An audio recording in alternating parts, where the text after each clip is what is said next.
Ehvat illeşler, illeşen riyali dörün çapışıkta, behleşek anlar, yürütülüştürülüp bağdalgada. Elbette halkımızda, aylauda atın çıksın, toyda atın olsun diye yani bir neçe atıllı sözler var.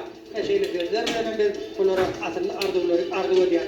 Yol olsun oğlanlar, yine de 4 temde kul yaşaratlar, 1400 metrlik menzili yuvaş yuvaşın kullarına başlayalar. Yine de Ruvaş'tan kutlahan yarsın gönlü geçiyor.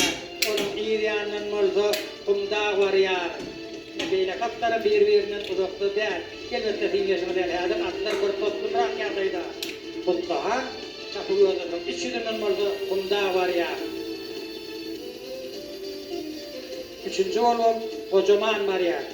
Yükseki atlar şeylere tertipte yarışı duvar ediyorlar. Yine görsün diye hazır. Kutla ölen kutlahan dengeçerek ayı vurup varıyorlar. Yine olur hazır kıpırdattı dengeçerek yardayda var ya.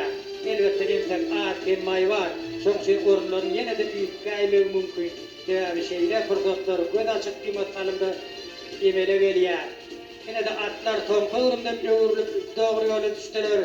Halkından paylanan atlar olarına öz erkine koyuverliyor.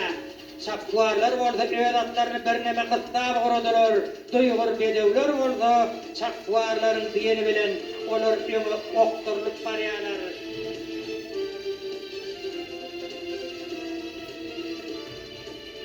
Netileşim değil mehran illeşler çapık yodadını sarıp gelen bedevler ardılı fellahana barha koluyla geliyorlar. Yine son metrlerde